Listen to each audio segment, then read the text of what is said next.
Olympus Mons, the tallest mountain in our solar system, towers 21,000 meters above the surface of Mars, nearly 2.5 times the height of Mount Everest. On Earth, you would need a spacesuit to survive at that altitude. But could there even be a mountain that tall here on our home planet?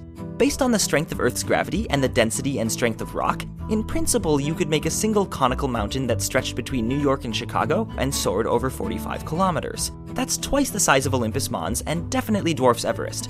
However, there are a couple of reasons why we can't actually have that humongous of a mountain here on Earth.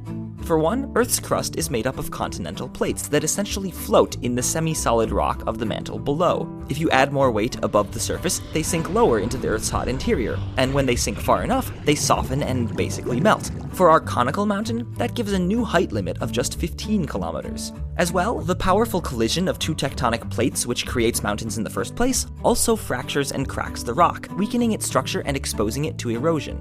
Over millions of years, freeze-thaw cycles pry at these cracks, while winds claw at the slopes and streams and glaciers carve deep valleys in the mountainside, all weakening the mountain's support. This can end badly. For example, 3,764-meter tall Aoraki Mount Cook in New Zealand had its top fall off one night in 1991, trimming it down to a 3,754-meter mountain. Given all the factors that conspire to limit the height of mountains, for example, sinking into the Earth's mantle, fractures, and erosion, I wouldn't bet on our tallest mountains getting much taller than they already are. Then again, Mount Everest is still growing. 50 years from now, it could be 30 centimeters taller than it is today. Or it could be a good deal shorter. We'll just have to wait around to find out. And who knows, maybe we'll be on Mars by then, anyway.